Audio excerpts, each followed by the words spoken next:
की श्रोता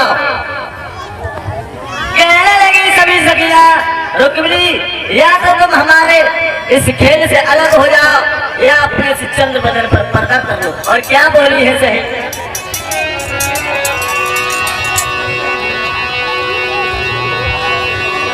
के बोली आलिया ठिठोली और रुक्मिणी तू खेल में आती है।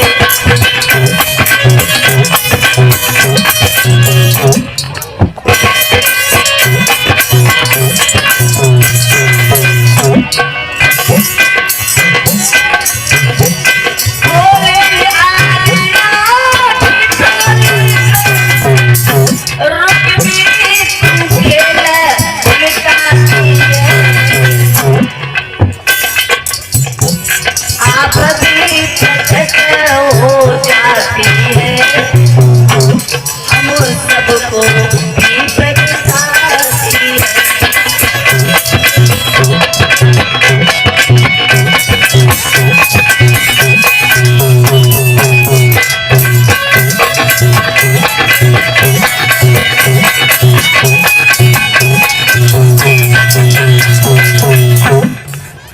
कहने लगी सभी सखियां, या तो तुम अपने इस चंद्र बदन पर पर्दा कर लो या हमारे इस खेल से अलग हो जाओ।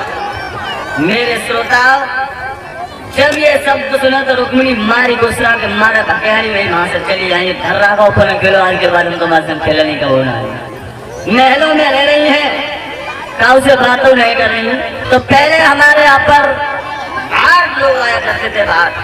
तो भाट लोग आए और रुक्मिणी के महल के नीचे से गाते हुए निकले कि ब्रज भूमि में हुआ है अवतार कन्हैया का और हो सौभाग्य जिन्हें हो दीदार कन्हैया का। आवाज जब रुक्मिणी ने सुनी तो भाट लोगों को बताया, पूछा कैसे है श्याम। तो जैसी मोहनी मूरत थी श्याम की वैसी भाट लोगों ने बता दी।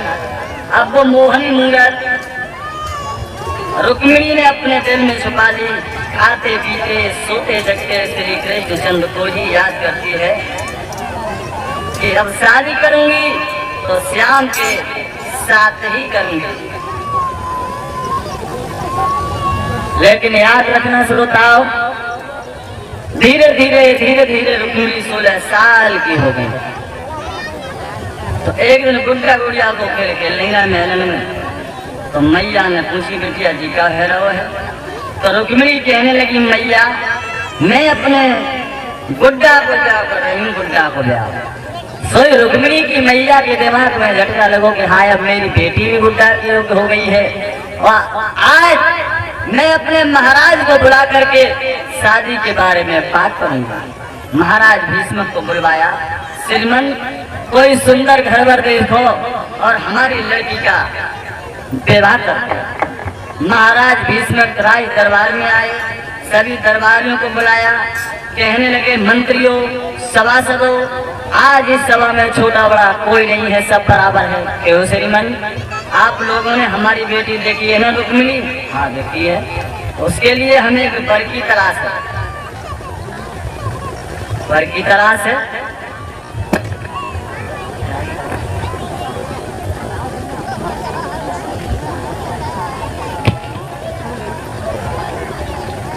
मत तो आज रुक्मिणी की शादी के बारे में बात होने लगी दरबार में। एक दरबारी खड़ा हो जाता है तो राजा के गुण बता रहा है और एक दरबारी खड़ा होकर के उसी राजा के गुण बता रहा है। एक ही पैर नहीं, 3 पहर बीत गए लेकिन रुक्मिणी की शादी कहीं पर तय नहीं हो पाई। मेरे भक्तों, तो महाराज भीष्म का सबसे छोटा लाल रुक्मेश खड़ा हो गया। कहने लगा, पिताजी कहो, अगर आपका आदेश हो तो मैं बताऊं, लड़का रुक्मिणी के लिए बोलो। तो कहने लगा, अगर कुछ अनुचित उचित निकल जाए तो मैं क्षमा कर देना। और बोला है भीष्म का छोटा बालक,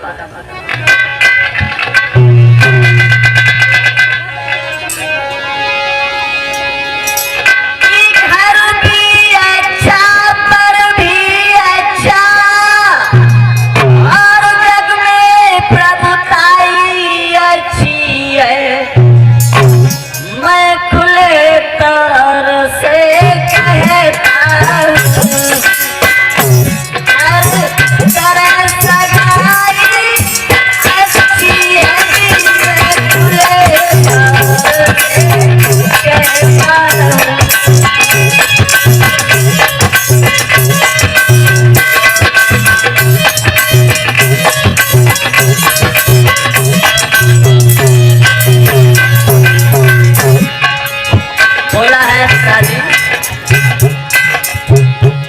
मेरी बात सुनो मेरे बबुआ, जिससे ये शादी की जाए, दिल दूल्हा कन्हैया है, जिससे समाधि की जाए।